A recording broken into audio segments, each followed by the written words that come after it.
The true story of Cristiano Ronaldo. Long before the packed stadiums, before the golden trophies, before the chants that shook entire cities, Cristiano Ronaldo was just a skinny boy growing up on a small island called Madeira, Portugal. His home was not a place of comfort. It was crowded, noisy, and often cold. Cristiano shared a small house with his parents and siblings. His father worked as a kit man at a local football club, earning very little. His mother worked multiple jobs just to keep food on the table.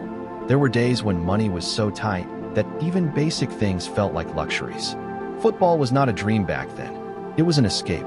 Cristiano played barefoot in the streets, chasing a ball until the sun disappeared. He played when other kids went home. He played when it rained. He played when his stomach was empty. At school, things were worse. Cristiano struggled to focus. Teachers complained. Classmates laughed at his accent and his obsession with football. He was not the smartest student, and he didn't pretend to be. All he cared about was one thing: the ball. At the age of 11, everything changed. Cristiano was offered a chance to join Sporting Lisbon's academy on the mainland. It was an opportunity that could change his life, but it came with a brutal cost. He had to leave his family. For the first time, Cristiano was alone. No mother, no siblings, no familiar streets. Just a small room, a shared dorm, and a feeling of loneliness that hit him every night. He cried, a lot. There were nights when he hid under his blanket, trying to silence his sobs so no one would hear him. He missed home. He missed warmth. He missed being a child. Other boys laughed at him. They mocked his accent. They called him names. Instead of breaking him, it fueled him. Cristiano trained harder than anyone. When practice ended, he stayed. When others slept, he worked. He was obsessed, not with fame, but with not going back to poverty. Then, at 15, disaster struck. Cristiano was diagnosed with a heart condition that threatened to end his football career before it even began. Surgery was required. One wrong move, and everything would be over. The operation was successful. Cristiano returned to training within days. He ran like nothing had happened. At 18, his life changed again. During a friendly match between Sporting Lisbon and Manchester United, Cristiano destroyed one of the best teams in the world with his speed, confidence, and fearlessness. Sir Alex Ferguson noticed. Days later, Cristiano Ronaldo became a Manchester United player. England was brutal. The weather, the tackles, the pressure. Fans called him selfish. Opponents kicked him relentlessly. Media criticized every mistake. Cristiano responded the only way he knew how: work. He trained after training. He added muscle. He refined his skills. He studied his weaknesses.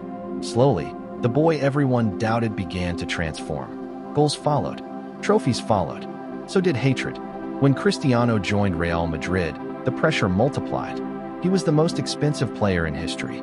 Every missed chance became a headline. Every failure was magnified. But Cristiano didn't run from pressure. He chased it. Year after year, he scored. Final after final, he delivered. Champions Leagues, Ballon d'Ors, records broken one by one. Still, critics never stopped. They said he was obsessed. They said he was arrogant. They said he would fall. Cristiano aged. The body slowed. The world waited for the decline. Instead, he adapted. Different leagues, different countries, same hunger. Even in moments of doubt, setbacks, and public criticism, Cristiano remained the same boy from Madeira, terrified of going back to nothing. Today, Cristiano Ronaldo is not just a footballer. He is proof. Proof that talent is nothing without sacrifice. Proof that discipline beats comfort. Proof that pain can become fuel. His story is not about goals. It's about a child who refused to accept the life he was born into and worked every single day to rewrite it. And so, the story comes full circle. Not with noise, not with applause, but with understanding. Cristiano Ronaldo was never chasing trophies alone. He was chasing certainty. The certainty that he would never return to the fear, the hunger, and the doubt of his childhood. Every early morning, every extra training session, every silent sacrifice, they were not for fame. They were for survival.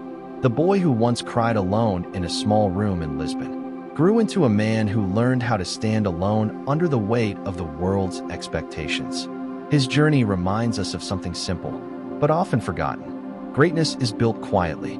Discipline matters more than talent. And consistency outlives motivation. Cristiano's story is not perfect. It is human. full of mistakes, full of pressure, full of moments where giving up would have been easier. Yet he stayed, and that is why his legacy will last long after the cheers fade. Because in the end, true greatness is not about being loved.